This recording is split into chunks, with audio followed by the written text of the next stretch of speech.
Well, currently, as it stands, Snake is up 2-0 with one nearly perfect game and a second absolutely perfect game.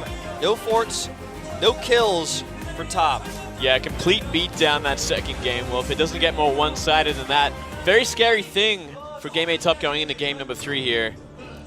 Now, I would guess that most likely this is Snake's map pick. Now, everyone knows this map, so I'm not going to talk about it yet, but I want to talk about how the map picks work in this league, because at the beginning of the league, I was incorrectly told by one of our staffs that it was actually the first map is picked by coin toss and every other map is random. That's actually not true. How maps are picked is every game there's a coin toss. Winner of the coin toss can either choose the map or choose to be first banned. So every game you have a choice. It's not like loser just automatically gets the coin toss by default. Every single game is decided, or every single winner is decided by a coin toss into what they want first. So when you put it that way, I would expect this is probably Snake's pick, because if I'm top, I do not want to play on this map versus these heroes. Not after what happened last game. This is a much more rotation-heavy map than what we saw on the last one, and it had such a big part to play in the game and how badly GameAde lost. Yeah. This map, as you guys can look at it, these are the 4 mercenary camps on that, but they don't come into play too much. What's really important is that the map is very small, and there's a lot of, smoke, a lot of line of sight blockers, bushes, if you will, if you're coming from another game, where you can hide and come out of to gank your opponents. The boss on this map is kind of one of those bosses where if you go into it, you're kind of locked into it. You can't really escape, so it's a very risky boss to take. Yeah, you really want to be confident, you know where exactly the team is and how, if you could deal with them if they do come up. Yeah, it's a lot of smoke on this map, which is the biggest thing of all, which makes the gank so powerful, the rotation so strong, and makes things a lot more scary for GameAde Top if we do see, Snake get a much stronger lineup, if they get Kerrigan or something along those lines. So in just a moment, as these players get into the pick and bans, we're going to find out the most correct on who picked this map. I think it's a crazy choice for top if they chose this map going against this team, unless they've got a real good plan. Yeah, well, that's what it's going to have to be, right? They got to think of something, because nothing's worked so far. This has been a very one-sided series, which is kind of unfortunate, because I really feel like GameAde have really changed their style. They've been playing a lot better than they did last week. This week they're kind of looking like the team from round 1. Yeah. Now, it is going to be first ban for GameAde, which means Snake did choose the map. I think it's a good pick for them, and there's the first ban on Leoric. No Kael'thas ban. Thank you. Thank you. It's actually time. I don't think you might not even see a Kael'thas on this map, to be honest. He's too vulnerable. He's too vulnerable early on here. He really comes online around levels 13, 16, so it wouldn't make sense to get him on this kind of map. Johanna first pick into Uther Jaina. We've seen this before. Yeah, I like it. I like it. Long D's Jaina, incredible. Look at that. Kael'thas is actually going to be picked up on this map. This is surprising. GameAde, they're going to throw it out there. He's like a highest tier pick, but does he suit the map? I feel like he really suited the other maps more, the bigger, more spaced out maps where you can level up a lot easier. This says a lot about what GameAde thinks about Kael'thas versus what Snake thinks. They banned him twice, and they picked him instantly as he was available. That means that they really favor Kael'thas. They think he's really strong right now. Snake, of course, may have chosen it, but is deciding now twice in a row to go for Jaina instead. Well, the new chain bomb sort of style of Kael'thas is extremely strong, especially if there's a lot of minions nearby, which is going to happen a lot on this map, especially when Spider Queens are going to be pushing.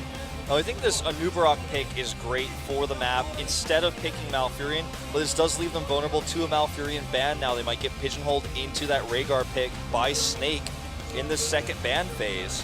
Yeah, or maybe we'll just see that Vala ban again. We've seen it nearly every time from Snake as the second ban, but it is going to be the Malf, so well called Wolf.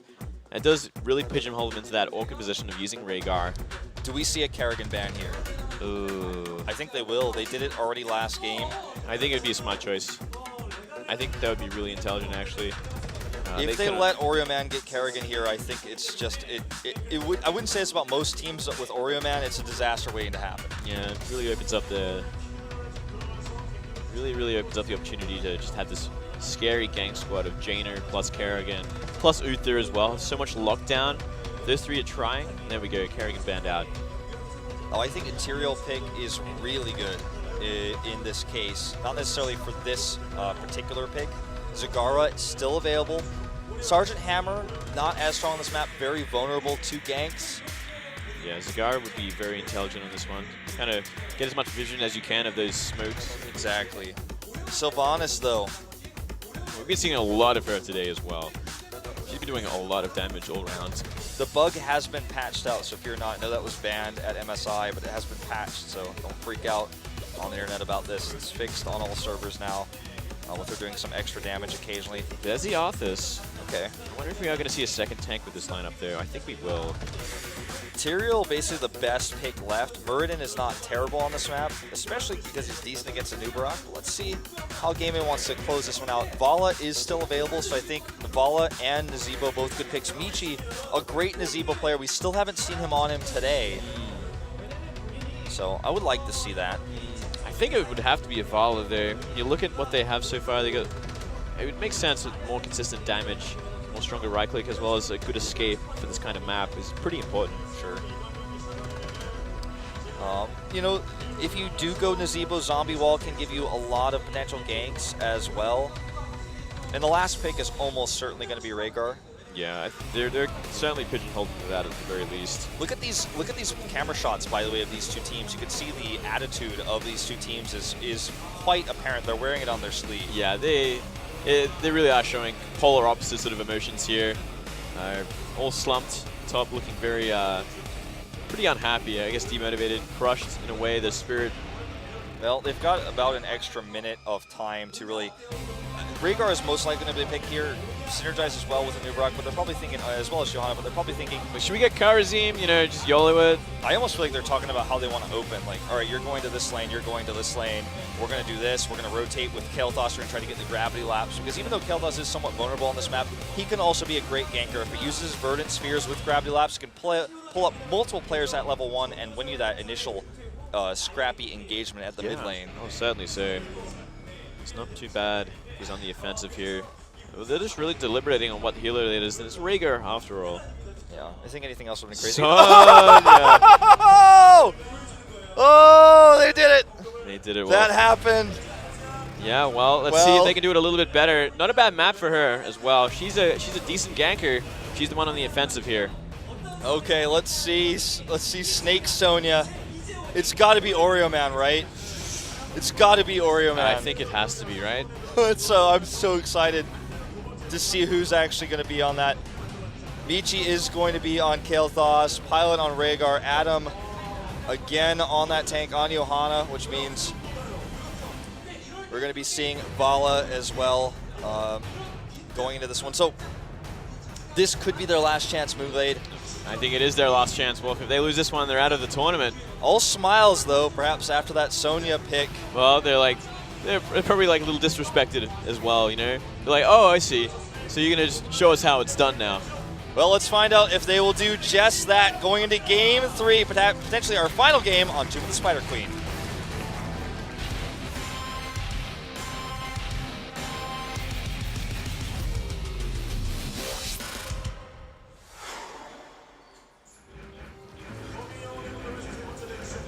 Welcome to Group A's final match, Set 3. Snake spawning as blue versus GameAde top in red. 2-0 lead for Snake, and it is Oreo Man who will war paint on Sonya going into level ones. Certainly so. I'm excited to see this. Oreo Man, always showing the most skill on the team. He's got great execution, always playing the more difficult characters as well. And we are going to see the best posture around the center here. Oreo Man definitely going to struggle to do anything in this fight if he cannot get that hook. He can't get that fury built up with his Q. And look for that ancient spear. Spear, that's right. Yeah. Here we go, going in now, deep. Adam misses the condemn, and this is just going to be a terrible fight. Michi way too far ahead. No gravity laps. Arden goes down as well. Well, there you go. Huge rotation early on here. Did he even use Burrow Charge? I must have missed that because he was definitely going the wrong way there. Yeah, he was going in a bad place, and Kael'thas really way too far out considering who he is, what he's not capable of, which is escaping. Let's see if Oreo Man goes solo. Look at these rotations, beautiful. Just setting up to potentially go again? 2 different lanes. Oh. Howling Blast misses. Big whiff there, but still very easy lane clear with the Whirlwind. Leaving Sylvanas at the bot lane versus Pilot. He's definitely going to want some help against the most pushing hero in the game, that specialist Sylvanas. Yeah, he's not going to have a good time down there. It's going to be a pretty pushed lane, pretty much all game long. Here comes an attempt, but notice that Kong never overextends when he's solo pushing like that. He's not going to be ganked. Here we go again. Oh, Michi gets locked down, Michi. but he gets a good gravity lapse there on Tist. And now Adam with an excellent condemn all the way in the front using the trait. Oreo Man getting pretty low. And there's another knock up there with the Impale. Oh, this is damage enough. Not quite. No way. Living Bomb. Not going to do too much this early on. Yeah, it's not upgraded yet. Well, scary rotation there from Snake. Very well done by Top. It was a really good condemn as well. Oreo Man going to be looking for more. Doubt they're going to find a kill on Johanna this time around. Adam playing that one again, mind you. Yeah. Did you actually happen to see if he took Knight Takes Pawn? Probably the best talent for the map. Yeah, I would certainly think so. Oh, look at this. They're going to grab Mong. Down he goes. He's going to try to turn this around. Oreo Man really caught out there. Yeah, he's caught between the team and their towers. He whirlwinds back through. Adam taking a lot of damage with a good condemn. And look at this. Arhan there to block, but he actually decides to escape. Adam getting very low as well, but there's 4 of them there. They can't really commit to it. That was a great Howling Blast. That really turned things around. And it is going to be Knight Takes Spawn as well as Laws of Hope for extra heal. We go again. Arhan escapes. And look at that. Again, another great Verdant Spears gravity lapse. All 3 members caught up there. You also got the talent for it as well, so it goes further and is faster. Yep. So with the nerf to Gathering Power, it's a great choice to pick up. Yeah, I'm sure we're going to be seeing that Chain Bomb build as we are seeing on every Kael'thas these days as well. Yeah, with Flame Strike just simply being weaker, the range is much less important at level 13. So a much closer game than what we've seen in any of these games so far. Yeah, Top definitely giving some back. They're still a little bit behind in experience, but not in the big way. Let's see where this Howling Blast goes down. They've got an opportunity. Okay, Tist is just going to back off and zone out. They found it. Oh, there it is. And down Bala goes. Adam trying to grab those gems at a very inopportune moment, and he is almost certainly going to fall. Impaling Spikes miss as well, and he's trying to escape. There's the Blizzard, crit and slow. There it is. Now Pyle's got to be careful as well. Doesn't want to get too close. Just a little bit out of position there. And Adam, he's been consistently out of position as well, mind you. So many lost gems after that exchange, and now they have 52 left over. Probably going to be looking for some turn-ins here. You see 59 gems on Snake's side, so they could actually get that turn in if they want it. Tist turning in. Oreo Man, if he turns in, they will have enough. They just want to zone for him here. Maybe looking for another kill, another opening before they try for it. Or trying to sneak it in now. Oh, there's no vision on him. He could actually grab it right now. There's nobody nearby. He's actually looking for the kill, looks like. Still rotating up here. And, oh, Adam going to get a little bit of damage. Ancient Spear connects, so does the Howling Blast, but too close to 2 fully ammoed turrets. Dodge there on the Flame Strike, and I think now's the time to try to grab that turn in. Oreo Man not interested, though. Yeah, well, I mean, every time he's going to try for it, it's going to create like an opportunity for a team fight and an initiation here. Uh-oh, Kong in a bit of trouble. Yeah, something after healing well after that one. Yeah, he really isn't going to try for it. He's had several free opportunities. Perhaps they don't even want it yet. They want it to scale better because they're so ahead. Yeah, maybe wait for their level 10 talents. Exactly. A little bit longer. Maybe waiting for a team fight so they can push them just a little bit easier as well. The Spider Queen's Web Weavers are going to scale with time. So the longer you wait for here we go. Here we go. Lotus going to be the target here. Oh, man, he's so caught out. He's so low. But look at that. A perfect, again, Gravity Lapse saving him here. Not over just yet. Adam going to be the next target. Going to be a lot harder to kill, especially on the towers. Yeah, but with a Blizzard there, it will finish him off. And this means that they can actually continue to push this lane, grab more gems. Lotus just getting caught out of position. He survives thanks to Michi, but it's just not enough to turn the tides of that fight. Lotus has to be so careful. He was actually surprisingly close to an Ancient Spear, or a potential one. Yeah. Here we go again, though. Kong in trouble. Oh, man. Kong getting caught out again. It's blown up. Really nice. That's a great way to turn this one around. They could probably deny a turn-in now at this point. Oreo Man trying to bait it. He's waiting. He's in no hurry. I guess he really is waiting for that level 10. Yeah, it's like they want to have this Web Weaver scaled so they can get level 10 off of it, or they want to have level 10 first. The other thing he might be thinking about is, I have 35 gems, that makes me the most valuable target. So he can use that sort of tension to bait a lot of fights, especially if he goes into these turn-in points. But you know what? If Top gets 2 turn-ins here, they're going to have the first Web Weavers. And this is something that now Snake cannot deny. First Web Weavers going to red side. Let's see how it works. Let's see how, if getting him this early was a mistake as well. And can Snake actually deal with these Spider Queens before they really do much damage at all? It's really going to be about pushing down the towers as this first wave comes in. Good dodge there by Kong this time. Yeah, he's going to be so careful. This gravity lapse just kind of guarantees his death. Well, very pushed lanes here, actually, for these Spiders. What tail end of that? Yeah. Oreo Man just doing some sick damage. 4-man top, and Snake is going to rotate up for it. With Bala gone, they could basically just defend this and keep Sonya's solo bot to get a huge level experience lead. They already have their heroics at level 10 now. That's right. We're actually seeing no real damage done from these Spiders either. The last one going to go down, and like nearly no tower damage at all. And they're still looking for level 10. And it's going to be Water Elemental for Jaina, the last heroic picked. Not going to be trying to keep it a surprise. Yeah, how about that? Going to be going for that Ring of Frost again. It's a strategy in Korea currently, guys, if you're newer to watching the meta, for some players that have 2 viable heroics to hide them until the fight. Howling Blast gets dodged here by Lowe's, very important. Still haven't decided to commit to a hand in. Well, now they have finally. So they are going to begin it. Yeah, to start pushing every lane here. Now they are level 10. Up a whole entire level once again. You see Strafe picked up here for Vala, and no crazy web blast for a noob. We've seen that every now and then. Yeah, it's hard to really think of what they would web blast in this kind of situation. Maybe the Sonya. I think it was actually GameAde top that chose web blast last time, if I remember correctly. Adam caught again, but he's trying to help zone. Kong can't really be the one face checking. He's going to be a little careful where he's going here. He's kind of 1v1ing or 1v2ing up there. Rhaegar and Johanna up there. Look at that Divine Shield to save Mong here, but unfortunately that means that that is a wasted heroic. Well, because they have these Web Weavers pushing, this is the not the worst time to have a heroic like that blasted out early and kind of spent. Yeah, they got some time here. They're looking for the next tower in mid. Get that, they'll get the nice level 12. Just gotta be careful. Strong pushing power with this team comp. Oreo Man just constantly pushing lane, always to be at full health. 42 gems at this point as well, mind you. He's in no hurry to make them. Seismic Snap doing some sick damage, mind you. A very early Ancestral here to save RN.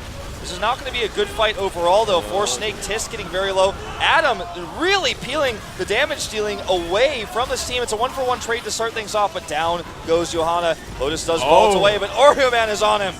That Ancient Spear to catch him, beautifully done, and he cleans it up as well with a Seismic Slam. Oreo Man playing fantastic. Yeah, he can hand in now if he wants to. 49 gems, and he does. He knew he could just come in there and finish things off. I feel like that was a really good start to the engagement for GameAde with the peels from Johanna. She was up there really keeping the damage dealers back. Sylvanas and Jaina struggling to do damage. Jaina going down early in that fight, but the follow-up was just too strong, and Oreo Man just finding that Ancient Spear, like you said, to finish off. He just kind of got left alone. He's doing so much damage. Like, Sonya does some sick damage, which is a big problem if left alone like that, especially on the soft targets at the back. And they were also level 13 against level 11, so they did have those extra talents, which is always going to give them a big advantage. Yep. Now down goes the forts. I think they'd be hard-pressed to defend any of them at this point. Level 14 to level 12. We do have Shrink Ray again on Uther, as well as the upgrade to that Ancient Sphere on Sonya. Everything else, of course, standard. Spell Shield on Arthas to help keep him alive. This is definitely a tense moment now for Snake, or rather for Top, because they're struggling to defend all lanes, because every time this happens, Snake is kind of rotating to 3 lanes, and then they're trying to defend that, and then as soon as they realize that, hey, okay, Top's also split their defense, let's actually surgically strike, let's kill this top lane, then rotate back down. We've got a 3-level lead. We're about to have a second talent lead here in a second. We can get 16. And that's when a lot of extra damage comes online with both Jaina's Cone of Cold and Sylvanas' W as well. A fair amount of damage done to him as well. Oreo Man just looking for those picks. goes that last forward as well. So close to level 16 now, as you were saying. What our observer just pointed out is that Uther has twice the healing that Rhaegar has put out, 12,000 to 6,000 in this game. Stealing bruisers now and rotating back. Now, I wonder if that's simply because Rhaegar just never has an opportunity, because anyone that dies, they just get blown up, or Rhaegar's the one being taken out in the fight first as well. So he's just not finding any opportunity to really heal them up, keep them alive. His Ancestrals have also not been as good as he would like. We saw him use an Ancestral on Arn to keep him alive, and Arn was really at about almost half health there, so not the most efficient Ancestral healing there. He's going to have to be careful here. Pilot, middle of nowhere. They're just taking every camp on the map during this time. They have such map control. Level 16 talents now online. Still 51 gems, so they nearly have enough for a turn-in. And the 16 talents, so much extra damage with those vulnerability talents on Jaina and Sylvanas. We saw it in game 1. Now we're going to see it here again. If Arhan gets caught under that cone of cold, he is done for with a Blizzard falling up. I mean, anyone on that team gets blown up at this point. There's no saving them whatsoever. And they're so confident that they're going to try for the boss here. And it's like Top's going to know about this. So Snake's going to have to be careful. They are checking. The thing is, if they just peel away and retreat here, 2 lanes are being pushed by Mercs currently. They're actually just going to turn on the team. There goes Howling Blast, not the best one. And a Divine Shield goes on to Sonya's. Michi does get saved by Ancestral Healing. Arhan escaping and doing some damage, now healing himself quite a bit. Going to be the next target here, I think. He can get right-click down. Kinu, Michi, blown up again. And down goes Johanna. He remains the last one. Pilot running for his life here. It looks like the first keep's going to be the target.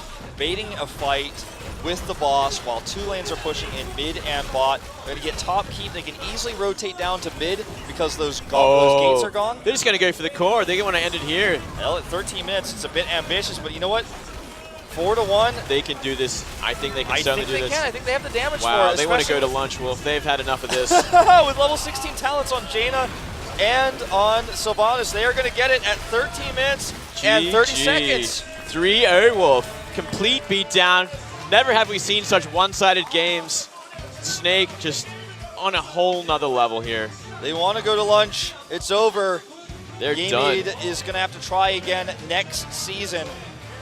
Whereas both top teams in Korea, Snake and MVP Black, will advance in the group in second and first place, respectively. Rightfully so as well, Wolf. What domination, and beautiful play from Sonya as well, mind you. She did the most damage in Heroes and Siege, so Aryaman really lifting for that team once again. No deaths and only 700 tanking points away from taking all 4 top positions. Yeah, he really is the star player of this team, and one of the most notable players in this league as well. Yeah. I didn't get to tell you guys this last time, but he's very famous in Korea for being the most ragey Nova player in solo queue. So much so that he had to make an agreement with Kinu that he would, if he was going to remain on the team, he would have to, when he plays, remove his enter key from the keyboard so they could not chat. That's so funny. Because he's so good when he's solo queues, he's so frustrated because no one is as good as he is. It makes a lot of sense as well. I know that feeling. I feel that way every single time I play Wolf, whether it's true or not. Oreo-Man has also been playing since the Alpha. We saw him play in the Africa Heroes of the Storm League way back when. Oh, a long time ago. Having a look at some of these fights, looking at the beautiful play of Oreo-Man on that Sonya. He always finds the right targets as well. And Kinu's backing him up. These two are like brothers. You know, he drops a Divine Shield when it's most important. Almost dies here. That was the most tense moment. Oreo-Man 0 deaths, though, in that last game. Just really on point. Howling Blast from Tist as well as the follow-up. Always Jaina on point with her Blizzards. Just so much damage all throughout. So much consistency. Just a very well-polished team, and they're looking primed to come back and give MVP Black another run for their money. I think so. Really looking for that rematch, but it's not going to happen yet. With Group A now completed, final match on Tuesday will decide our bracket. We might take a look at that, but if we don't, it will no doubt be on Liquipedia, probably the best resource to use to kind of follow this tournament's brackets. But just watch these fights, these wipes. Such a beautiful play. I just love seeing a good Sonya, man. It's rare, but if she's given the space to do the damage, she can really make it happen. She does so much damage with that Seismic Slam. Like, it's insane. Yeah. You upgrade that, just drop it down. And I gotta say, GameAde showed us a good game last week. they may want to rethink how they do things going into next season. They will not be finding themselves on the road to BlizzCon with that over $1 million prize pool. Yeah, they're going to really have to go back to the drawing board. I feel like last week they looked fantastic. I was really excited for this match, but they just fell short once again. Snake seems to be their kryptonite or something. Like, they just don't have an answer for these guys. Yeah. Rough times indeed. But let's take a look at our final results. 3 wins in a row for Snake on Sky Temple, Dragonshire, and then finally our last map, Tomb of the Spider Queen. Even though GameAde was able to take out Donowa Joker 3-1, Donowa looking like the stronger team, they weren't able to do it today. Nope, certainly not. And as we look at the standings, MVP Black and Snake are getting out of this group, first and second. So we're going on to the next round here. Yeah, kind of funny how these two teams ended up randomly being in the same group as each other. And I almost want to go back and look at that group selection and see the trash talk as well, considering now that we know the 2 best teams. Now our last match of Group B is going to be between MRR and Ro8. Now Ro8 not as famous as MRR in Korea, but with their win 3-1 over MVP Sky, a lot of people are looking at them saying, you know, they could definitely cause an upset here and get out of the group. Oh yeah, I mean Rave have very successful Dota 2 teams as well, yeah. So they have a lot of potential there. They come from a pretty experienced background. I'm sure they're going to be able to mix it up and do pretty well. Definitely so. So I'm just going to do this every time before we close. Always spread the word about this tournament. There's no doubt already. I know Tastos are doing the same. A lot of emphasis on how high level this is. You know, it used to be everyone saying Team Liquid, Tempo Storm, 2 best teams in the world. No one could beat them. Uncontested. Virtus Pro as well. Best team in Europe, maybe, you know, next to Team Liquid. But the more we look into this, look closer and closer and closer, MVP Black drops 1 map only at MSI. Yeah. Snake is winning tournaments in China. Look at how this tournament is kind of flowing together. This is definitely going to be the best region. And if you're following Road to BlizzCon, you definitely want to be seeing kind of who goes to BlizzCon from Korea, because they might be the favorites to win that massive, you know, millions of dollars prize pool. Pretty safe to say at this point, right? These teams are just on another level. So Exciting. You don't want to miss the story, the rise up to who's going to be Korea's only one representative coming from Korea. It's so hard to tell as well. You know, so many great teams are still left over. I mean, sure, we hype up MVP Black and Snake, but there's also the other side, MMR and DK. Yeah. These guys are fantastic as well. Absolutely. Lots of good teams. Those X-Stark are pros on DK. MRR bringing a great team, doing well in that community tournament, coming out of nowhere with their Murloc sounds, and defeating some of the fan favorites in this tournament. But they'll still have to see if they can win it against Rave on Tuesday. This is going to do it for us for today. Follow the 2 of us on Twitter. I'm ProxyWolf, he's Moonglade AU, and we'll see you